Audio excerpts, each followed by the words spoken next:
우리가 방송을 통해서 뭐 크리스천 유명 연예인이나 또 세상에서 성공한 분들의 그런 간증을 들으면 그 이야기가 너무나 감동이 될 때가 있습니다. 그래서 어떤 분들은 나도 저렇게 되고 싶고 또 저렇게 살고 싶다는 생각을 하고 그 유명하고 탁월한 사람들의 하나님이 나의 하나님이 되었으면 좋겠다는 이제 그런 소원을 갖게 되기도 하죠. 그럴 때 그 사람이 저도 하나님이 믿고 싶다 이렇게 기도를 하면 여러분 그리스도인이 되는 걸까요? 어쩌면 여기 계신 분들 중에는 교회에 다니고 또 자신이 그리스도인이라고 생각하면서도 내가 어떻게 그리스도인이 되었지? 또 그리고 그리스도인이 된다는 것이 무엇을 의미하는 건가 하는 것에 관해서 상당히 애매하게 생각하는 분들도 계실지 모르겠습니다. 일반적인 어떤 사회 집단처럼 또 단체처럼 그냥 개인적인 결심과 혹은 법적인 어떤 절차에 의해서 입문을 하고 교인이 되는 것이라면, 그리고 그 혜택을 교회에 다니는 동안에 누리게 되는 것이라면, 그러니까 이제 교회에 다니겠다는 약속을 하고 또 그 약속으로 세례를 받고 그 교회 교인이 되어서 어느 정도 시간이 지나게 되면 집사가 되고 장로가 되어서 섬기면서 존경을 받는 그 정도의 혜택을 말하는 것이라면 교인이 되는 것은 그리 어려운 일은 아닙니다. 제가 배구 동호회에 가입해서 활동하고 있는데 제가 그 동호회 회원이 되는 것은 운동 모임에 정기적으로 참석하고 매월 회비를 내므로 해서 회원이 된 겁니다. 그리고 만약 마음에 맞지 않으면 언제든지 뭐 규정에 따라 탈퇴하고 또 회비도 안 내고 그러면 이제 더 이상은 회원이 아니다 이렇게 말하면 되는 거죠. 교회의 교인이 되는 것도 뭐 어렵지 않습니다. 기독교에 입문하는 세례를 받고 교회에서 만든 기준에 따라 과정을 마치면 그 교회 교인이 될 수 있습니다.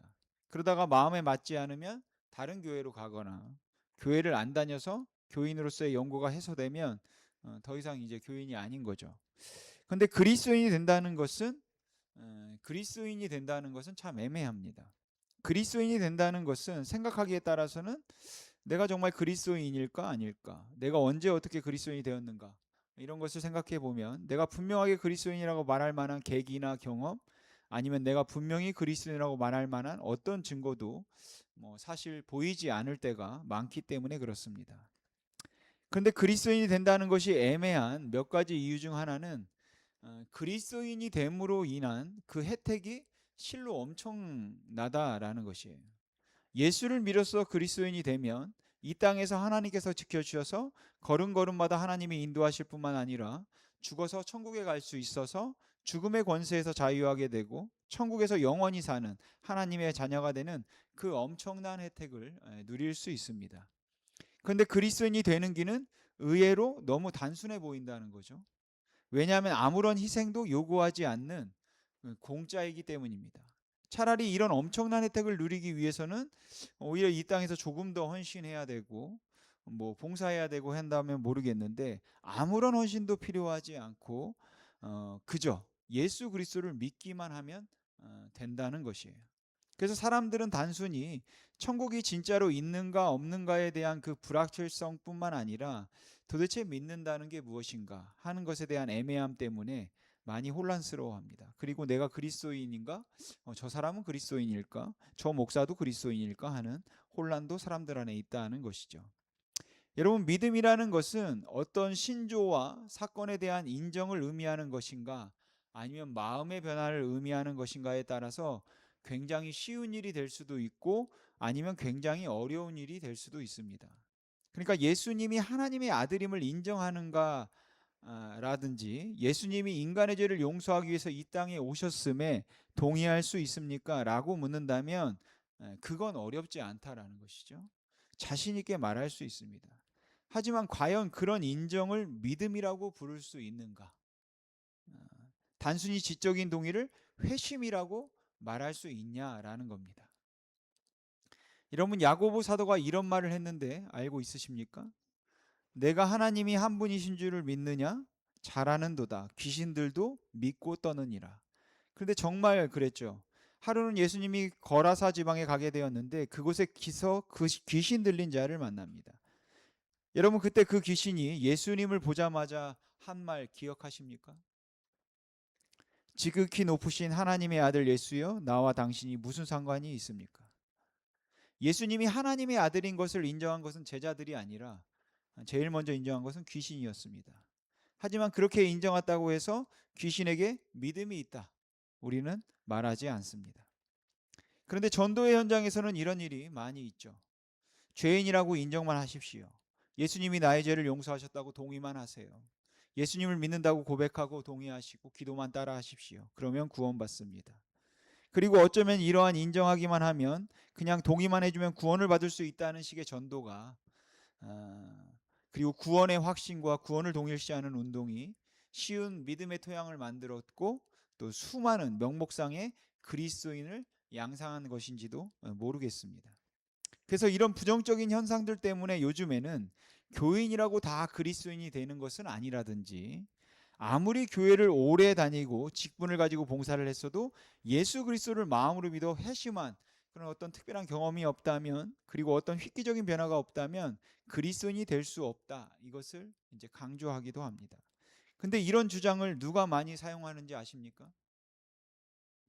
바로 이단들이 많이 사용합니다. 물론 이 말을 한다고 다 이단이라는 것은 아닙니다. 근데 많은 이단들이 현재 교회가 가지고 있는 교회의 맹점을 너무 잘 알고 있다라는 것이죠. 현대 교회가 그냥 너무 쉽게 모든 것을 이야기했기 때문에 많은 사람들이 그 회심에 대해서 혼란스러워하고 있다는 것을 이단들이 너무 잘 알고 있어서 그들을 찾아가서 당신들은 회심한 게 아닙니다. 진짜 회심하고 싶으면 어떤 특별한 경험이 있어야 되고 지식이 있어야 되고 여기 이 공부를 한번 와보십시오 라고 말한다. 그리고 그 말에 넘어간다라는 것이죠. 그만큼 자신이 없고 그 회심에 분명하지가 않다라는 것이에요. 하지만 교회를 오래 다니고 직분을 받고 봉사를 했다고 그리스도인이 되는 것은 아닙니다 라는 이 말도 사실 애매하기는 매한 가지입니다. 여러분, 사람의 마음은 자기 자신도 모르는 것이기 때문에 어느 때는 믿는 것 같기도 하고 어느 때는 안 믿는 것 같기도 해서 자기 자신도 자신이 그리스도인지 아닌지 모르겠고, 당신은 그리스도인이냐는 이 말에 혼란스럽고 두렵기조차 하다라는 것이죠. 왜냐하면 그렇게 말할 만한 어떤 획기적인 체험 또 경험, 그런 계기가 없기 때문입니다. 만약 누군가가 여러분 정말 믿음이 있습니까? 라고 묻는다면 여러분도 아시겠지만 이 질문은 많은 의미를 함축하고 있습니다. 정말 믿음이 있습니까? 정말 예수를 믿습니까? 라는 이 질문은 그 고백에 합당할 만큼의 삶의 모습이 있습니까? 라는 실천을 강조하는 것처럼 들리기도 하고, 또는 예수님의 인성과 신성과 삼위일체의 관계에 관해서 어느 정도의 지식을 가지고 있습니까? 그 지식의 정도를 묻는 것 같기도 하고, 아니면 어떤 일에 대한 확신과 신념에 대해 묻고 있는 것 같기도 하다라는 것이죠. 그래서 믿음에 대한 이러한 질문도 애매하다라는 것이에요. 저는 사람들이 그리스도인이 되는 과정은 아주 다양하다고 생각합니다. 지은 죄가 많아서 그냥 죄인이라 용서받고 싶어서 예수를 믿은 사람도 있고, 병이 들어서 병이 낫기를 구하며 하나님을 믿기 시작한 사람도 있고, 친구 따라 강남 간다고 또 부인 따라 교회 오다가 예수를 믿기 시작한 사람도 있고, 가난하고 절망적인 그 현실을 벗어나기 위해서 예수를 믿은 사람들도 있고, 부자가 되기 위해서 예수를 믿은 사람도 있습니다. 다양한 이유로, 어쩌면 건전하지 못한 이유로 시작을 했지만 어떤 사람은 그럼에도 아주 진실하게 신앙생활을 하는 분들도 있는가 하면, 어떤 사람들은 그 전에 가졌던 그 동기를 만족시키기 위한 이유에서만 그렇게 예수를 믿는 사람도 있습니다. 그러니까 처음 시작이나 동기를 보고 우리가 믿음의 진실성을 판단할 수는 없다라는 것이에요. 그럼 여러분, 느부갓네살에 대해서는 어떻게 생각하십니까? 느부갓네살은 하나님의 자녀가 되었을까요? 느부갓네살이 정말 믿음이 있었을까요? 느부갓네살은 지금까지 2번 엄청난 충격을 받습니다. 그는 하나님의 존재를 인정하지 않을 수 없을 만큼 확실한 증거들을 그가 경험하게 되죠. 이미 저희가 살펴본 것처럼 느부갓네살이 꾸었던 꿈을 다니엘이 맞추고 그 꿈에 대한 해석을 보여주었을 때 느부갓네살은 그 놀라움에 그 신기함에 온몸을 떨었습니다. 그리고 그는 전율하면서 이렇게 고백하죠. 너희 하나님이 참으로 모든 신들의 신이시고 모든 왕의 주제시다. 모든 신 중에 내가 믿는 하나님이 진짜 신이고 정말 살아있는 하나님이라고 그런 고백을 한 거예요.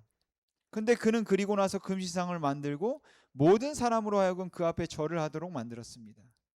그래서 저는 앞선 설교에서 느부갓네살의 고백은 진실한 거짓이었지만 그게 거짓은 아니었지만 아직 주인을 자기 삶의 주인을 바꾼 것은 아니다라고 그런 말씀을 드렸었죠.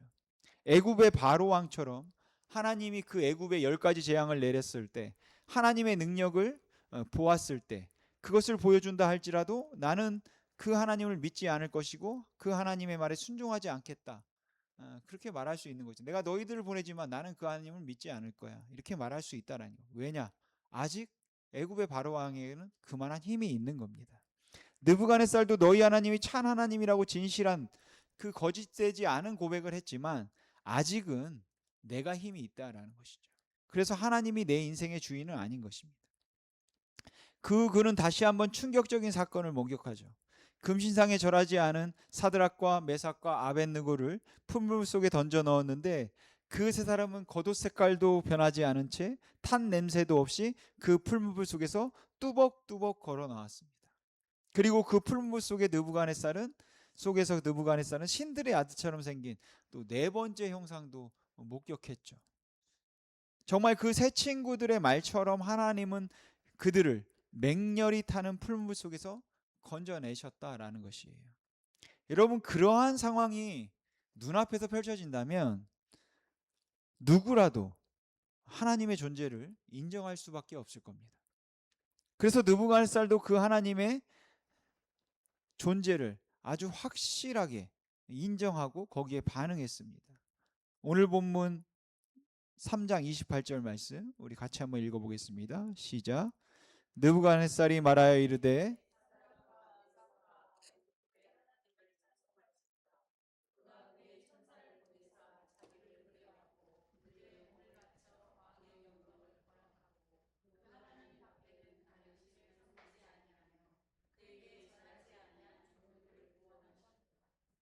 이렇듯 느부갓네살은 하나님이 그 세 친구들을 풀문불 속에서 건지셨다라는 것을 인정했습니다. 그리고 온 땅에 조서를 내리죠. 29절 말씀 같이 한번 읽어보겠습니다. 시작. 그러므로 내가 이제 조서를 내리노니 각 백성과 각 나라와 각 언어를 말하는 자가 모두 사드락과 메삭과 아벳느고와 하나님께 경솔히 말하거든 그 몸을 쪼개고 그 집을 거름토로 삼을지니 이는 이같이 사람을 구원할 다른 신이 없음이니라 하더라. 아멘. 이렇듯 느부갓네살은 하나님을 인정한 뒤에 사드락과 메삭과 아벳느고가 섬기는 하나님에 대해 경솔히 말하는 자가 있으면 그 몸을 쪼개버리겠다. 그 집을 거름터가 되게 하겠다라고 했습니다. 유대인들의 전통에 의하면 이때 느부갓네살은 사드락과 메삭과 아벳느고가 믿었던 하나님이 참 하나님이라고 생각을 했고 그들이 가지고 있는 신앙이 참 신앙이라고 생각을 해서 사드락과 메삭과 아벳느고 외에 금신상에게 절했던 유대인들 60만 명을 학살했다는 기록이 있습니다. 그리고 만일 그것이 사실이라면 하나님의 존재와 능력을 인정한다 할지라도 느부갓네살의 잔인함은 그의 회심을 의심하게 만들기에는 충분하다라는 것이죠. 하지만 60만 명을 학살하긴 했지만 이 사건으로 인해 이제 남은 유대인들, 그 이스라엘 백성들은 그 바벨론 땅에서 어깨를 펴고 살 수 있게 되었고 마음 놓고 하나님을 섬길 수 있게 되었습니다. 느부갓네살이 그렇게 만들어 주었다라는 것이죠. 그래도 아직 하나님은 느부갓네살의 주인은 아니었습니다. 느부갓네살은 이 고백을 하고 얼마 지나지 않아서 왕궁에서 쫓겨나게 됩니다. 그게 다니엘 4장에 나오는데 미쳐서 그랬는지 뭐 잘은 모르겠지만 왕궁에서 쫓겨나서 짐승처럼 정말 짐승처럼 7년을 광야에서 살며 고생하게 됩니다. 근데 그 일이 있기 전에 느부갓네살은 또 꿈을 꾸었고 그 꿈을 다니엘이 해몽해 주었는데 정말 그 꿈의 해몽대로 모든 일이 되어져서 7년을 개고생하고 정신을 차리고 제자리로 돌아온 그가 그 모든 것에 감탄하며 이렇게 고백합니다. 오늘 다니엘서 4장 37절 말씀 우리 같이 한번 읽어보겠습니다. 시작. 그러므로 지금 나 느부갓네살은 하늘의 왕을 찬양하며 칭송하며 경배하노니 그의 일이 다 진실하고 그의 행하심이 의로우심으로 교만하게 행하신 자를 그가 능히 낮추심이라. 아멘. 이렇게 느부갓네살은 정말로 이제는 자기가 그 여호와 하나님을 찬송할 수밖에 없고 하나님께서 나를 겸손하게 만들었다, 낮추셨다, 이렇게 고백을 합니다. 그런데도 많은 사람들은 느부갓네살의 회심에 의문을 제기합니다. 60만 명의 유대인을 죽였던 그 잔인한 때문은 아닐 겁니다. 예루살렘을 함사시켜서 멸망시킨 이방인이 때문도 아닐 겁니다. 왜냐하면 그의 고백 이후의 삶을 보면 그의 고백이 특별한 은총에 의해서 하나님을 주인으로 섬기기 시작한 것이 아니라 일반 은총에 의해서 몇 번에 걸쳐서 하나님의 능력과 하나님의 그 놀라움을 경험하고 하나님의 존재를 인정한 것 정도로 보이기 때문에 그렇습니다. 물론 회심이 말 그대로 마음의 변화를 의미하는 것이라면 그 사람의 마음이 변했는지, 그 사람이 정말로 하나님과 인격적인 관계를 가지게 되었는지, 일시적인 감정의 변화였는지는 우리가 알 수가 없죠. 아니면 다른 흑심이 있어서 변한 것처럼 행동하고 있는 것인지 누가 그 사람의 속을 알 수 있겠습니까? 아무도 다른 사람의 마음 상태는 알 길이 없습니다. 그래서 다른 사람의 회심이나 구원에 관해서는 누구도 함부로 말하거나 장담할 수 없는 겁니다. 하지만 우리가 그의 상태를 보고 짐작하고 또 진단해 봄으로 진정한 회심이란 어떤 것일까 하는 것에 관해서는 우리가 고민해 볼 수 있을 것 같습니다. 여러분, 느부갓네살이 회심을 안 했을 수도 있지만 진심으로 회심했을 수도 있습니다. 하나님이 살아계시고 하나님이 역사를 주관하시는 분이라는 고백은 성령의 도우심이 없이는 할 수 없는 일이기 때문에 누군가가 그런 고백을 했다면 비록 그 고백을 한 후에 넘어지기도 하겠지만 그 고백은 진실하다라는 것이죠. 그러니까 느부갓네살은 다니엘이 꿈을 해몽해 주었을 때 이미 하나님을 인정했고 그리고 하나님의 백성이 되었지만 세상의 유혹에 넘어가서 금신상을 만들고 모든 백성들로 하여금 절을 하도록 했던 것이죠. 이는 이스라엘 백성들이 광야 생활을 하면서 많이 힘들고 혼란스러울 때 금송아지를 만들어 놓고 그 앞에 절을 했던 것과 크게 다르지 않고, 이 세상에 살면서 재물의 유혹을 받거나 아니면 경제적으로 어려움을 당할 때마다 재물 앞에 머리를 숙이고 싶은 우리들의 마음과 크게 다르지 않다라는 것이. 그러니까 믿음이 있다 할지라도 누구나 흔들리고 누구나 넘어지는 것이니까 느부갓네살이 그 하나님의 존재를 인정했다 할지라도 그의 연약함으로 인해서 흔들려 넘어진 것이다, 이렇게 말할 수 있다라는 것이죠. 그러니까 느부갓네살은 하나님의 능력에 충격을 받았고 그래서 그가 하나님이 만왕의 주제시라고 만유의 주시라고 고백했지만 유혹을 이길 수 없었던 겁니다. 우리는 느부갓네살이 어떤 마음이었는지 알 길이 없습니다. 그래서 감히 느부갓네살이 구원을 받았을까? 받지 않았을까? 그가 회심했을까? 회심하지 않았을까? 이런 거를 우리가 논할 수는 없다고 생각합니다. 그래서 그의 구원에 관해서 회심에 관해서 진심으로 회심했을까에 관한 논쟁은 물론 할 수는 있겠죠. 하지만 어떤 게 맞을까는 아무도 알 수 없는 겁니다. 하나님만 알겠죠.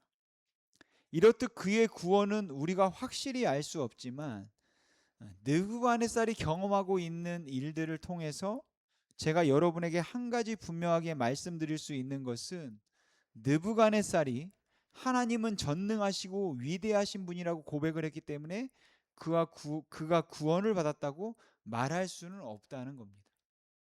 다시 말하면 지적인 동의가 믿음의 필요한 요소임에는 틀림이 없지만 그 단순한 지적인 동의가 회심을 보장하지는 않는다는 것이에요. 그러니까 삶을 주님께 드리지도 않고 주님이 나의 소망이며 생명이라는 믿음이 없어도 주는 그리스도시요 살아계신 하나님의 아들입니다 라는 입술의 고백과 인정만으로 구원을 받는 것은 아니라는 겁니다.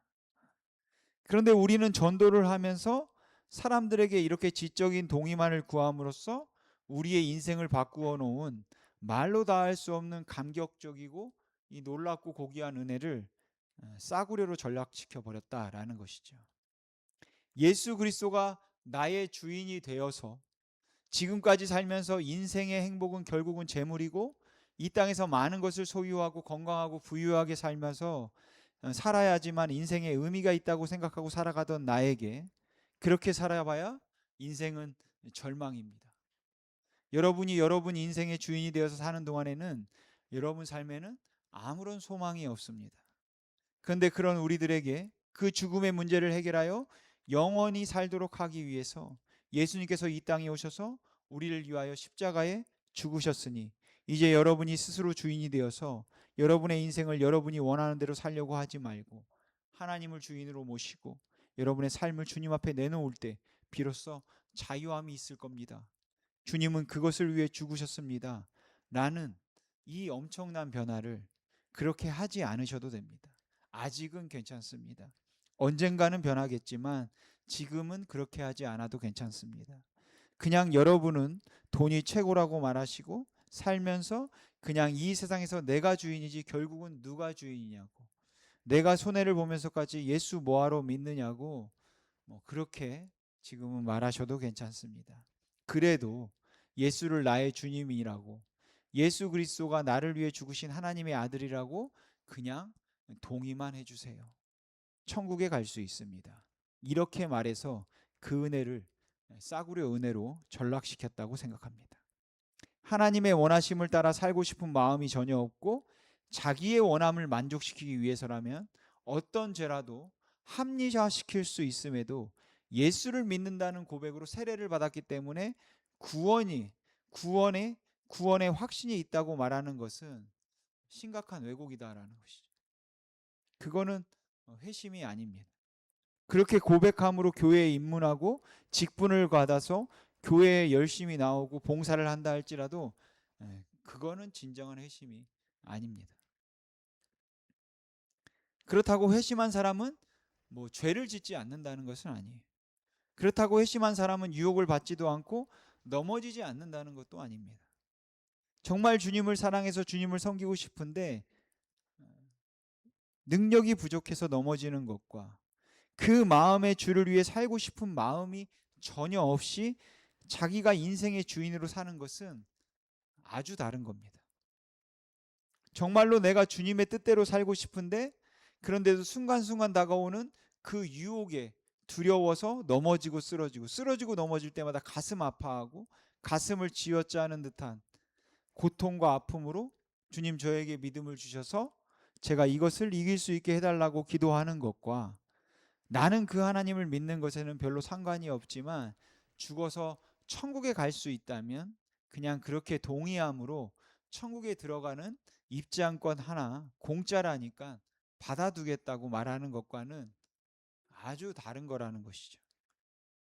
그런데 교회가 교세를 확장하고 성장과 부흥을 추구하면서 무조건 믿는다는 말만 하면 구원을 보장해 주었습니다.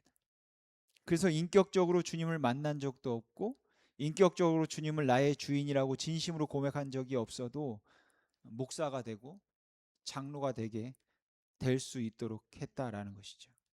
마귀도 인정했던 예수님은 하나님의 아들입니다라는 인정만 있으면 마귀도 목사가 될 수 있게 해주었습니다.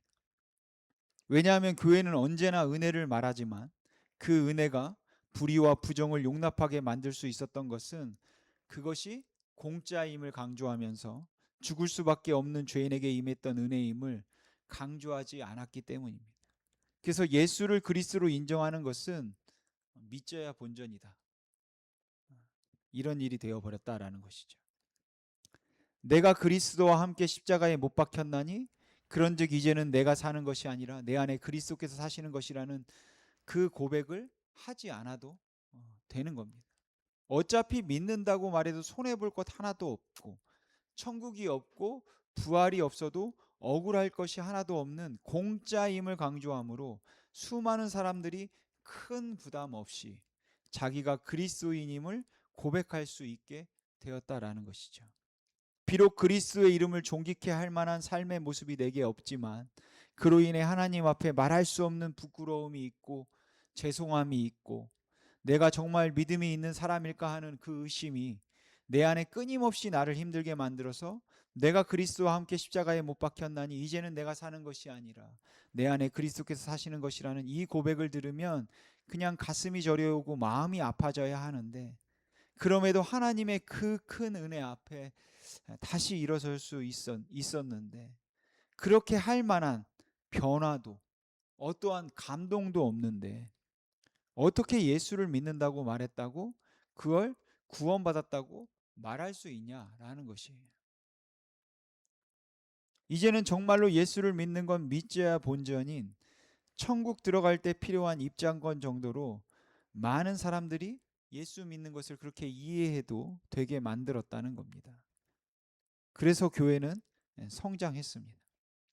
그리고 그로 인해 이제 만일 부활이 없다면 우리가 가장 불쌍한 인생이다 라는 이 바울의 고백은 신자들 중에 몇몇 잘 믿는 사람들에게 해당되는 그런 말이 되어버렸다라는 것이에요. 물론 이해합니다. 그렇게 부담 없이 교회에 다닐 수 있도록 해야 나중에라도 혹 헌신된 제자가 되지 않을까라는 심정에서 그랬을 겁니다. 저도 처음에는 이해하지 못했지만 모태신앙으로 교회에 다니다 보니까 이렇게 목사까지 된 것처럼 여러분들의 경우도 그렇게 고백이 없어도 그냥 일단은 교회에 다니는 게 좋은 거니까 우리가 그렇게 말했겠죠. 하지만 그리스도인이 된다는 말이 무기력하게 이를 데 없는, 심지어 요즘에는 부끄럽기조차 한 말이 되도록 한 주범이 바로 그 부흥과 성장을 대가로 지불한 타협이었음을 우리는 부인하기 어렵다라는 것이. 여러분, 지적인 동의는 회심의 증거가 아닙니다. 느부갓네살이 풀물 속에서 걸어 나온 세 사람을 보고 충격을 받아 하나님을 높이고 찬양했다 할지라도 그것이 회심의 증거는 아니다라는 것이. 물론 그렇다고 넘어지지 않는 것이, 유혹에 넘어가지 않는 것이 회심의 증거도 아닙니다. 아무리 원한다 할지라도 우리에게는 죄를 짓지 않고 살 수 있는 능력, 유혹을 받지 않을 수 있는 능력이 없다라는 것이에요. 그럼 무엇이 회심일까요? 내가 회심한 것을 여러분 어떻게 알 수 있을까요? 저는 오늘 감히 여러분들에게 이렇게 한번 물어보고 싶습니다. 여러분은 정말로 천국을 소망하십니까? 여러분은 진정으로 주님과 동행하고 싶으십니까? 비록 매일 넘어지고 매일 흔들리지만 오늘 성경을 들으면서도 가슴이 뜨끔거리기도 하고 내 모든 것들이 다 혼란스러워질 만큼 어느 때는 너무너무 자신이 없지만, 그런데 주님, 저는 예수 그리스도를 통해서 하나님의 다스림을 인정하고 싶습니다. 저는 그 하나님의 다스림을 받고 싶습니다. 이 고백이 여러분들에게 있으십니까? 회심한 사람, 즉 변화된 사람은 이 세상이 여러분 전부인 것처럼 사는 사람들이 아니라 그 나라가 있음을 믿고 그 하나님의 나라가 있음을 믿고 그 고백을 여러분 살아내는 사람들임에 틀림이 없을 겁니다. 이건 누구도 분리할 수 없는 틀림없는 변화이고, 바로 이 고백 때문에, 이 믿음 때문에 우리는 오늘도 또 일어나기도 하고, 우리는 오늘도 내 마음속에 아픔을 느끼기도 하고, 우리는 바로 이 고백이 살아있기 때문에 오늘도 하나님 앞에서 죄송함과 하나님 앞에서 다시 하나님을 붙들지 않고는 견딜 수 없는 그러한 간절한 소망을 경험하게 된다라는 것이죠. 바로 이 고백 때문에 죽어도 못하겠는데, 죽어도 안 되는데도 불구하고 마음이 부딪혀 견딜 수 없어서 하나님, 내가 용서를 꼭 해야 되느냐는 기도를 할 수밖에 없게 만들고, 내가 꼭 손해봐야 됩니까? 내가 꼭 양보해야 합니까? 라는 그 무릎을 꿇을 수밖에 없게 만들고, 이젠 다 끝났다 생각되는 그 순간에도 절대로 그냥 그대로 있어서는 안 될 것 같은 간절함을 느껴 다시 우리가 일어나게 되는 것입니다. 왜냐하면 하나님, 나는 그 나라를 믿습니다 라는 고백과 예수 그리스도를 통하여서 하나님이 나의 주인이 되셨으니 내가 그 하나님을 나의 주인으로 인정하고 동행하고 싶습니다 라는 고백이 우리에게 살아있기 때문입니다. 그래서 회심은 교리적으로나 체험적으로는 애매할 수 있지만 우리의 심령 속에서 나오는 고백으로는 의외로 단순하고 아주 확실할 수 있다라고 저는 생각합니다. 사랑하는 성도 여러분, 단순한 지적인 동의나 어떤 인정이 아닌 진심으로 하나님의 하나님 되심을 고백하며 그 앞에 자신을 내려놓을 수 있기를 바랍니다. 그 고백을 여러분들의 삶을 통해서 할 수 있기를 바랍니다. 물론 하나도 나아지지 않는 나의 모습을 보며 답답하고 한심할 수 있습니다. 그러나 거기에 안타까움과 여러분 분노가 있기를 바랍니다. 그래서 그 고백을 살아내기 위해 몸부림치는 저와 여러분 되시기를 주님의 이름으로 소망합니다. 기도하겠습니다.